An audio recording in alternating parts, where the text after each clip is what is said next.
Hello students, आज के इस वीडियो में हम पढ़ने वाले हैं इनहेरिटेंस ऑफ वन जीन, एक जीन की वंशागति जो जेनेटिक्स से रिलेटेड है। बहुत सारे बच्चों को ये बड़ा कन्फ्यूजन रहता है कि ये एक जीन की वंशागति है क्या और क्या इसके निष्कर्ष निकले, क्या इसकी सार्थकता है, वो बहुत सारे बच्चों की समस्याएं रहती है। आज के इस वीडियो को देखने के बाद निश्चित तौर पर आप लोगों को ये समस्या कभी नहीं होने वाली है।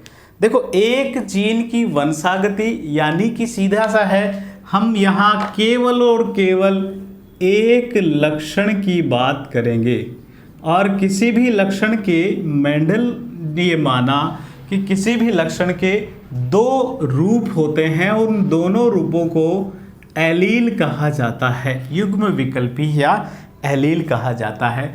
जैसे पौधे की लंबाई एक लक्षण है, जैसे पौधे की लंबाई एक लक्षण है तो उसके दो रूप, दो एलील क्या है, एक जो है वो लंबा पौधा हो सकता है और एक बौना पौधा हो सकता है। ये इसके दो रूप है तो ये इसके एलील कहलाते हैं। मेंडल ने क्या किया, सिर्फ एक लक्षण को लेकर संकरण के प्रयोग किए और उस एक लक्षण को लेकर जो संकरण के प्रयोग किए उसके क्या निष्कर्ष निकले, वो ही एक जीन की वंशागति है। ठीक है, समझ में आ गया होगा। देखो, अगर आप सिर्फ एक लक्षण को लेकर संकरण, देखो किसी भी पादप में लक्षण सारे होंगे, किसी भी जीव में लक्षण सारे ही होंगे, सारे ही प्रकट होंगे, लेकिन जब आप संकरण करवा रहे हो, जब आप हाइब्रिडाइजेशन का एक्सपेरिमेंट परफॉर्म कर रहे हो, उस समय सिर्फ और सिर्फ आपका ध्यान किसी एक कैरेक्टर पर है और उस एक कैरेक्टर पर अगर आप संकरण करवा रहे होते हैं तब उसे हम मोनोहाइब्रिड क्रॉस कहते हैं। मोनोहाइब्रिड क्रॉस कहते हैं, एक संकर संकरण उसे हम कहते हैं। तो मेंडल ने क्या किया, केवल पौधे के एक लक्षण, मेंडल ने मटर का पौधा चयन किया तो मटर के केवल एक लक्षण जैसे लंबाई का लक्षण उसने लिया और उसके लिए उन्होंने एक्सपेरिमेंट किए, संकरण किए, जिसे हम मोनोहाइब्रिड क्रॉस कहते हैं। मोनोहाइब्रिड क्रॉस करवाया। लंबाई के लिए उन्होंने, लंबाई के जो दो रूप थे, लंबा और बौना पौधा लिया। इसके लिए उन्होंने जो लंबे और बौने पौधे लिए थे, वो लंबे और बौने पौधे जो थे वो ट्रू ब्रीडिंग्स थे। कैसे थे वो? ट्रू ब्रीड्स थे, वो तद्रूप वंशक्रम थे, वास्तविक शुद्ध रूप थे, हम ऐसे कह सकते हैं। ठीक है, शुद्ध रूप या ट्रू ब्रीडिंग्स वो होते हैं, जैसे लंबा पौधा है, इसको लगातार कई पीढ़ियों तक स्वपरागण होने दिया और हर बार वो अगर लंबा ही कैरेक्टर शो कर रहा है तो फिर वो लंबाई के लिए ट्रू ब्रीडिंग्स है। ऐसे ही बौना पौधा लिया और इसे कई पीढ़ियों तक स्वपरागण होने दिया, तो ऐसी स्थिति में अगर वो हर बार बौना पौधा दे रहा है तो वो भी ट्रू ब्रीडिंग्स है। तो उन्होंने ऐसे ट्रू ब्रीड्स तैयार किए और उनका उन्होंने प्रयोग किया। जब मोनोहाइब्रिड या डाईहाइब्रिड जो भी क्रॉस किया उसके लिए उन्होंने ट्रू ब्रीड्स लिए। चलिए, अब उन्होंने क्या क्या किया उसे हम देखते हैं और उसके क्या निष्कर्ष निकले वो भी हम नोट करते हैं। देखिए, उन्होंने क्या किया, एक लंबा पौधा लिया, मटर का एक लंबा पौधा लिया और उसका एक बौने पौधे के साथ करवा दिया संकरण। संकरण के लिए हम ये क्रॉस का चिन्ह यूज करते हैं। ठीक है, फिलहाल हमें ये बिल्कुल ध्यान नहीं देना है कि वो कैपिटल टी स्मॉल टी, नहीं, हम एकदम सिस्टम से चलेंगे मेंडल के हिसाब से। मेंडल ने क्या किया, एक लंबा पौधा लिया और एक बौना पौधा लिया, उसके बीच में क्रॉस करवाया, संकरण करवाया। ठीक है, संकरण करवाने के लिए क्या प्रयोग किया जाता है? संकरण के लिए मेंडल ने जो प्रयोग किए थे, एक उन्होंने विपुंसन का कार्य किया, विपुंसन, और एक उन्होंने किया बैगिंग। बहुत सिंपल सा है, जैसे लंबा पौधा है, इसमें मान लीजिए अब पुष्प लग गए तो पुष्प लगते समय वो जब परिपक्व हो रहे हैं उसी समय उसमें जो ये पुंकेसर होते हैं उन पुंकेसरों को काट के हटा देना। पुंकेसर जो होते हैं उन पुंकेसर को काटना है और उसको हटा देना विपुंसन कहलाता है। और फिर उसके बाद में उस फूल को जो है ऐसे चारों तरफ से ढक देते हैं ताकि बाहर से कोई परागण ना आ जाए, कोई परागकण ना आ जाए, तब उसे कहते हैं बैगिंग, उसको कवर कर देना, बैगिंग। तो जब भी संकरण करेंगे तो संकरण के लिए विपुंसन और बैगिंग होना बहुत जरूरी है और ये किया मेंडल ने। ठीक है, इसके बाद इन दोनों के क्रॉस होने के बाद फूल, ये जो पुष्प लगे उन पुष्पों से बीज प्राप्त हुए, उन बीजों को मेंडल ने कलेक्ट किया और फिर उनको बोया और उनसे पौधे प्राप्त किए। तो उनको मेंडल को जितने भी पौधे प्राप्त हुए वो सभी के सभी पौधे लंबे थे। और ऐसी संतति, इसके जस्ट संकरण के बाद वाली जो संतति प्राप्त हुई उसे मेंडल ने F1 संतति कहा, F1 जनरेशन कहा। F से यहाँ अर्थ होता है फीलियल, फर्स्ट फीलियल, और फीलियल एक ग्रीक वर्ड है जिसका अर्थ होता है पीढ़ी ही होता है, जनरेशन्स होता है। ठीक है, तो लंबे और बौने पौधे के बीच मेंडल ने संकरण करवाया। संकरण के लिए विपुंसन और बैगिंग का प्रयोग किया, और संकरण के बाद में उसने नोट किया कि जो सभी पौधे प्राप्त हुए वो सब के सब पौधे लंबे थे। ठीक है, अब उसने क्या किया, ये जो लंबे पौधे थे, इन लंबे पौधों को जो F1 पीढ़ी में प्राप्त हुए हैं उन सभी लंबे पौधों को स्वयं परागण करवाया। उसके लिए उन्होंने जो F1 जनरेशन के थे उनमें स्वयं परागण होने दिया, स्वयं परागण होने दिया, उसमें बाहर से किसी तरह का कोई सम्मिश्रण नहीं होने दिया। और जब स्वयं परागण करवाया तो मेंडल बड़ा ही आश्चर्यचकित हुआ उसकी F2 पीढ़ी प्राप्त होने पर।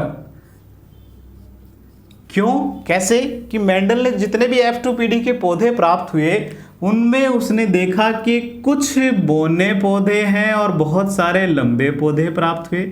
और उन्होंने जब उनकी परसेंटेज देखी तो लंबे पौधे 75% लंबे पौधे थे और उन लंबों में 25% बौने पौधे भी हुए। और ये रिजल्ट मेंडल के लिए बिल्कुल आश्चर्यचकित करने वाले थे कि लंबे पौधे को उन्होंने स्वयं परागण करवाया तो उसमें बौने पौधे कहाँ से आ गए। फिर उसने लंबाई वाला कैरेक्टर हटाया, उसके और अन्य कैरेक्टर लिया, पुष्प का रंग लिया और ऐसे ही एक्सपेरिमेंट किए, तब यही स्थिति प्राप्त हुई। और अन्य जितने भी उसने 7 विपर्यासी लक्षण लिए थे उन सभी के साथ ऐसे एक्सपेरिमेंट उसने किए और देखे कि हर बार एक लक्षण जो है 25% प्राप्त होता है और एक लक्षण F2 पीढ़ी में 75% प्राप्त हो रहा था। ठीक है, ये उसके एक्सपेरिमेंट्स थे, ये कुछ उसके परिणाम थे। उन परिणामों को देखते हुए मेंडल ने निकाले कुछ निष्कर्ष। मेंडल ने सबसे पहला निष्कर्ष ये निकाला इन सबको देखते हुए कि हो न हो, क्योंकि यहाँ लक्षण जो देख रहे हैं हम, जरूर यहाँ जैसे ये बोना पौधा है, यहाँ कोई F1 पीढ़ी में कोई बोना नहीं हुआ लेकिन यहाँ बोना हो गया।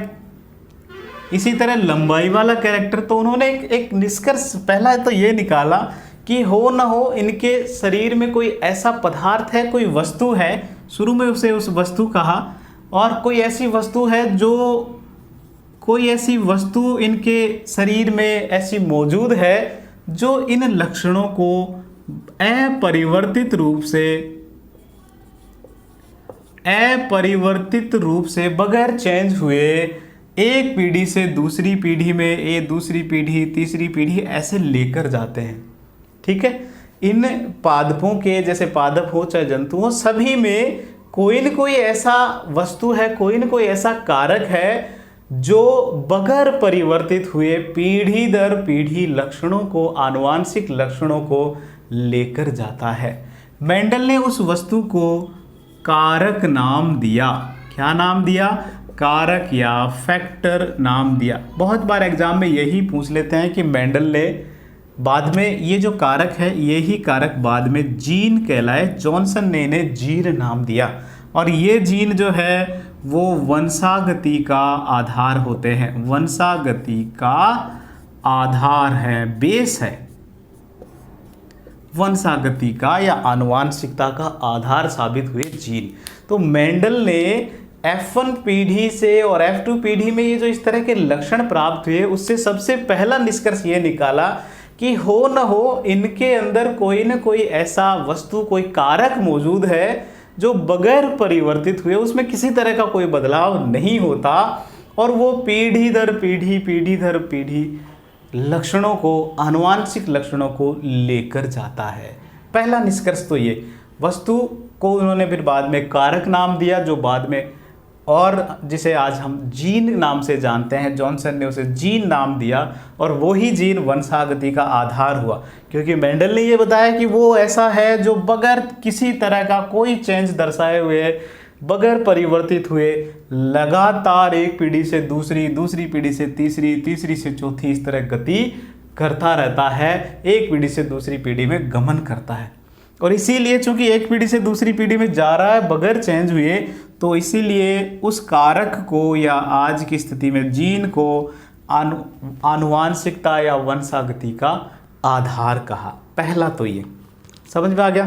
चलिए दूसरी बात करते हैं अब कि चूंकि मेंडल ने ये देखा कि F1 पीढ़ी में सभी पौधे जो थे वो लंबे थे, F1 पीढ़ी में सभी पौधे लंबे थे, जबकि उन्होंने जो लक्षण लिए थे, उनके जो जनक थे वो शुद्ध रूप से लंबे थे, यानी कि ट्रू ब्रीड्स थे लंबाई के, और ट्रू ब्रीडिंग्स थे बोनेपन के। फिर सभी लंबे कैसे हो सकते हैं? बोनेपन का लक्षण कहाँ गया? जबकि F2 पीढ़ी में वापस बोनेपन का लक्षण आया तो कैसे आया? इस आधार पर मेंडल ने इन्हें कुछ संकेत देने का प्रयास किया। पहले तो उन्होंने क्या किया कि चलो ऐसा करते हैं, कोई एक कैरेक्टर ऐसा है जो अपने आप को प्रकट कर पाता है और किसी दूसरे कैरेक्टर को दबा देता है। जो F1 पीढ़ी में प्रकट होता है, उस F1 पीढ़ी में प्रकट होने वाले के लिए उसने कहा कि उसके लिए हम कैपिटल लेटर यूज कर लेते हैं, और जो प्रकट नहीं होता उसके लिए स्मॉल लेटर यूज कर लेते हैं। ठीक है, चूंकि जितने भी कारक ये जो होते हैं वो हमेशा युग्म रूप में होते हैं, तो चलो उनको जो संभावित युग्म है इन दोनों के उन्होंने सोचा एक तो ये हो सकता है, एक संभावित ये हो सकता है और एक ये हो सकता है। ठीक है, चूंकि इनको बार बार बोया जाता है, यानी कि ट्रू ब्रीड्स के रूप में हमेशा सभी लंबे पौधे होते हैं, तो उन्होंने ये कहा कि जो ट्रू ब्रीड्स है उनके लिए हम ये वाला यूज करते हैं और इनके लिए ये वाला यूज करते हैं युग्म के रूप में। और F1 पीढ़ी में जो प्राप्त हुआ, चूंकि इसी में से कोई कैरेक्टर बोनेपन का भी है तो उसको इस तरह दर्शाया। ठीक है, और इसका जो फिनोटाइप था, लक्षण प्रारूप था, वो लंबा ही है, इसका फिनोटाइप लंबापन ही था। इस आधार पर उन्होंने दूसरा निष्कर्ष ये निकाला कि ऐसी स्थिति जहां एक ही जो लक्षण है उसके दोनों रूप अगर मौजूद हो, जैसे यहाँ दोनों रूप है, लंबाई लंबेपन का और बोनेपन के दोनों रूप यहाँ मौजूद है, लेकिन फिर भी लक्षण किसका प्रकट हुआ? केवल एक का, लंबेपन का। तो इस आधार पर मेंडल ने ये निष्कर्ष निकाला कि जब ऐसी स्थिति होती है, यानी कि इसे कहते हैं विषम युग्मजीय अवस्था। क्या कहते हैं इसे? कहते हैं विषम युग्मजीय अवस्था, जिसमें दोनों कारक उसके मौजूद हो। जब विषम युग्मजीय अवस्था होती है तो वहाँ कोई एक लक्षण ही अपने आप को प्रकट करता है, और जो अपने आप को प्रकट करता है वो प्रभावी होता है, जो यहाँ T था लंबेपन का था। और एक लक्षण ऐसा होता है जो अपने आप को प्रकट नहीं कर पाता, वो अप्रभावी होता है। तो जब ये वाली स्थिति बनी तो इसमें केवल इस लक्षण ने अपने आप को प्रकट किया और पौधा कैसा हुआ? लंबा हुआ। तो इस आधार पर मेंडल ने दूसरा निष्कर्ष ये निकाला कि चूंकि इसमें आगे बोनेपन का लक्षण भी प्रकट हुआ, तो हो ना हो इसमें बोनेपन का कैरेक्टर है।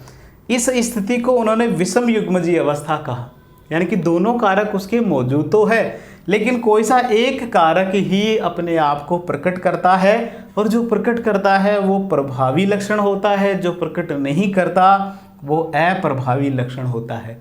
ऐसा मेंडल ने दूसरा निष्कर्ष निकाला इससे। ठीक है, चलिए अब उन्होंने इसके कारण पे विचार किया कि आखिर ये वाली स्थिति बन रही है तो क्यों बन रही है।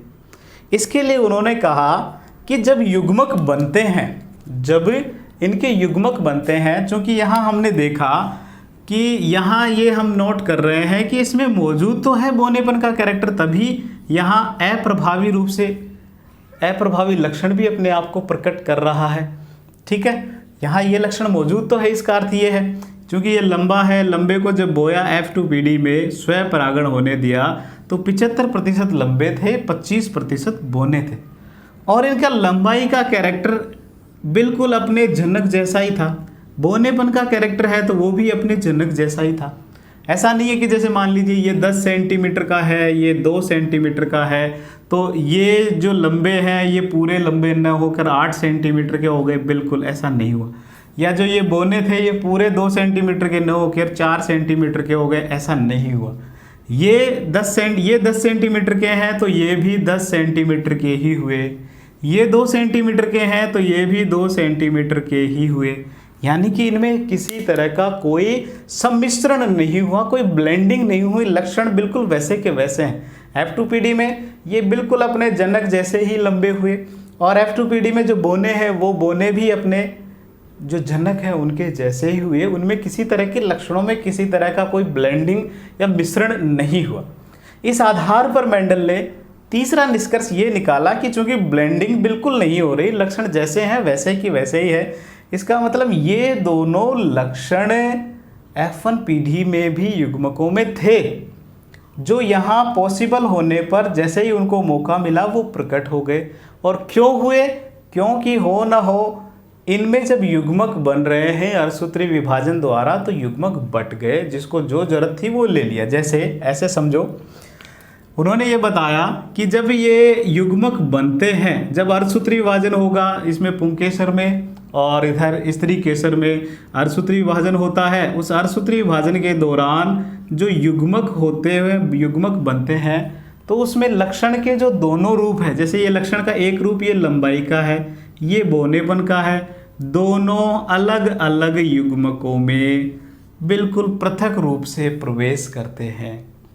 ठीक है, बात समझ में आ गई। इस आधार पर उन्होंने निष्कर्ष निकाला कि हो न हो लंबेपन का अगर लक्षण है तो वो युग्मक में गया तो एकदम प्योर रूप से एक युग्मक में लंबेपन का ही लक्षण था, उसमें बोनेपन का नहीं था। ऐसे ही बोनेपन का लक्षण भी किसी एक युग्मक में होगा, उसमें बोनेपन का ही होगा, उसमें किसी तरह का कोई दूसरा लक्षण, लंबाई का लक्षण, लंबेपन का लक्षण नहीं होगा। ठीक है, यानी कि इसके दोनों लक्षण जब युग्मक बनते हैं तो पृथक पृथक हो जाते हैं। तो तीसरा निष्कर्ष इन्होंने ये निकाला कि जब भी, तीसरा निष्कर्ष क्या था, जब भी अर्धसूत्री विभाजन होगा, अर्धसूत्री विभाजन में जब गुणसूत्र द्विगुणित अवस्था में होते हैं, जैसे यहाँ लंबाई का कैरेक्टर ऐसे द्विगुणित अवस्था में होगा, ये द्विगुणित अवस्था है। अर्धसूत्री विभाजन होंगे तो ये अगुणित होंगे, युग्मक बनेंगे। तो युग्मक बनते समय इसके जोड़े के दोनों रूप अलग अलग युग्मक में ऐसे जाएंगे, अलग अलग युग्मक में जाएंगे। जैसे ये मैं अलग अलग युग्मक में भेज दिया, ये युग्मक अलग है, ये युग्मक अलग है, ये युग्मक, ये सब युग्मक है, अलग अलग युग्मक है। प्रत्येक युग्मक में एक बिल्कुल प्योर रूप से उसका कैरेक्टर होगा। लंबाई का है तो सिर्फ लंबेपन का है तो लंबेपन का ही होगा, बोनेपन का है तो बोनेपन का ही होगा, उसमें उसका दूसरा रूप ऐसे कभी नहीं होगा कि उसके साथ बोनेपन का लक्षण भी हो, नहीं, ऐसी स्थिति नहीं होगी। तो तीसरा निष्कर्ष ये, और एक चीज और, ये जो कार्य बन रहा, ये जो हो रहा है, ये जो युग्मक बन रहे हैं, ये सारे युग्मक रैंडमली बनते हैं। कैसे बनते हैं? रैंडमली बनते हैं, यादृच्छिक रूप से बनते हैं, यानी कि इनकी कोई निश्चित दिशा नहीं है, इनकी कोई निश्चित वेग नहीं है। ये निश्चित रूप से सारे बनेंगे लेकिन इसकी प्रॉपर कोई दिशा नहीं होने वाली, रैंडमली ये सारा कार्य होने वाला है। ठीक है, बात समझ में आ गई। तो मेंडल ने ये 3 निष्कर्ष निकाले मोनोहाइब्रिड क्रॉस से। पहला निष्कर्ष क्या निकाला? इन सब लक्षणों को देखते हुए उन्होंने ये निष्कर्ष निकाला कि कोई न कोई ऐसी वस्तु, कोई कारक है जो बगैर परिवर्तित हुए पीढ़ी दर पीढ़ी जा रही है, लक्षणों को लेकर जा रही। दूसरा उन्होंने ये निष्कर्ष निकाला, चूंकि लास्ट में F2PD में बोनेपन का लक्षण आया तो उसे ये निष्कर्ष निकाला कि ऐसी स्थिति में विषम युग्मजीय अवस्था में जब दोनों कारक एक साथ मौजूद हो, उस समय कोई एक लक्षण ही अपने आप को प्रकट करता है जो प्रभावी होता है, दूसरा लक्षण अपने आप को प्रकट नहीं करता, वो अप्रभावी होता है, लेकिन वो उसमें मौजूद जरूर होता है बगैर किसी तरह के बदलाव के। इसी वजह से यहाँ बोनेपन ने अपने आप को प्रकट किया। ठीक है, अब जब उसने ये निष्कर्ष निकाल लिए तो उसको बाद में एक वैज्ञानिक थे जिनका नाम था पनेट, ये भी बहुत बहुत महत्वपूर्ण है, पनेट या पुनेट। इन्होंने इनको समझने के लिए, ये सारे अभी तक हमने लंबे बोने की बात की है, केवल उनके फिनोटाइप्स की बात की है, लक्षण प्रारूप की ही बात की है। अगर इनका जीनोटाइप चेक करें, जीनोटाइप कितना आया, उस जो यहाँ देखो 75-25, ये फिनोटाइप कहलाता है। 3:1 बना, 75 और 25 का अनुपात निकालोगे 3:1 है जो फिनोटाइप है। लेकिन जीनोटाइप निकालने का तरीका पनेट ने एक विशेष तरह का गणितीय रूप का प्रदर्शन किया जिसे पनेट स्क्वायर कहते हैं, पनेट वर्ग कहते हैं।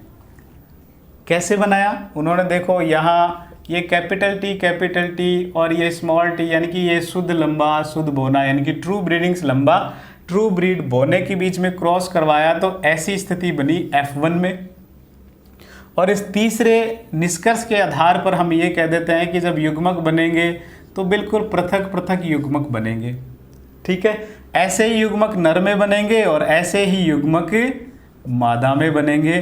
तो उस हिसाब से एक चेकर बोर्ड बना लिया जाए, पनेट स्क्वायर जिसे कहते हैं वो बना लिया जाए। ऐसे उन्होंने बनाया, तरीका बताया कि अब चूंकि ये सारा काम रैंडमली होगा, निषेचन भी रैंडमली होगा, तो अगर ये और ये मिलते हैं तो ये स्थिति होगी, अगर ये और ये युग्मक मिलते हैं तो ये स्थिति होगी, ये और ये युग्मक मिलते हैं तो ये स्थिति, और ये मिला तो ये स्थिति होगी।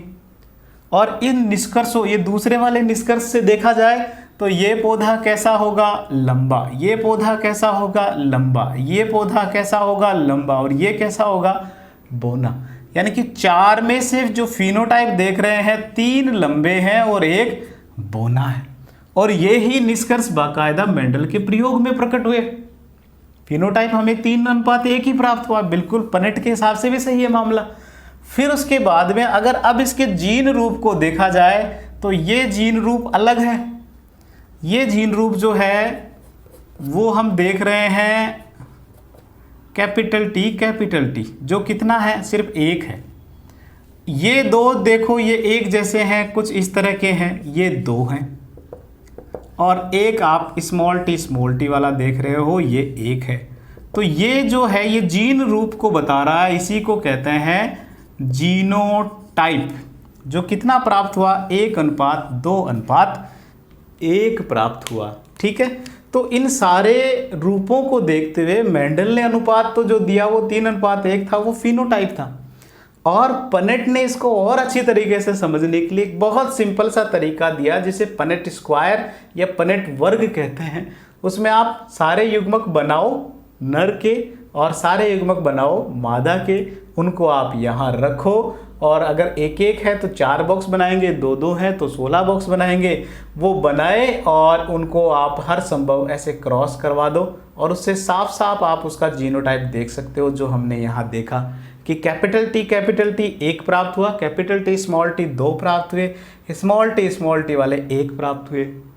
यानी कि ट्रू ब्रीड्स 1 है, एक बोनेपन का ट्रू ब्रीड 1 है, लेकिन लंबाई का लंबा पौधा जो है उसके ट्रू ब्रीड्स नहीं है, विषम युग्मजी हेट्रोजाइगोट्स जो है वो 2 प्राप्त हुए।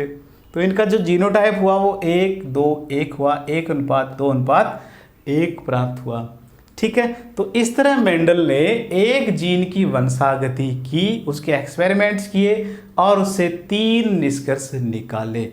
सबसे महत्वपूर्ण है, आपको निष्कर्ष समझ में आने चाहिए जो इस एक्सपेरिमेंट से क्लियर होते हैं। पहला, कोई कारक है जो बगैर चेंज हुए लगातार एक पीढ़ी से दूसरी पीढ़ी में जा रहा है। दूसरा, इनमें कोई न कोई एक प्रभावी लक्षण होता है जो F1 पीढ़ी में अपने आप को प्रकट करता है या विषम युग्मजीय अवस्था में अपने आप को प्रकट करता है, और अप्रभावी अपने आप को प्रकट नहीं करता। और जब अर्धसूत्री विभाजन हो रहा है, जब युग्मक बनते हैं, तो युग्मक बनते समय युग्मकों में वो सभी लक्षण पृथक रूप से पृथक होकर विसंयोजित होकर जाते हैं। कभी भी वो अपने दूसरे एलील को साथ लेकर नहीं जाते हैं। बिल्कुल, अगर लंबेपन का है तो लंबेपन का ही होगा, बोनेपन का है तो बोनेपन का ही होगा। इन सबको समझने के लिए उन्होंने टेस्ट क्रॉस किया। अगले वीडियो में हम टेस्ट क्रॉस को और थोड़ा सा डिटेल से समझेंगे। बहुत बहुत महत्वपूर्ण है टेस्ट क्रॉस भी, जो एग्जाम्स में आता है उसको हम और डिटेल से समझने वाले हैं। यहाँ तक मैं उम्मीद करता हूँ आपको अच्छी तरीके से समझ में आया होगा। यदि वीडियो आपने पहली बार देखा है तो लाइक करें, सब्सक्राइब करें और अपने दोस्तों के साथ इन वीडियोज़ को शेयर करें। धन्यवाद।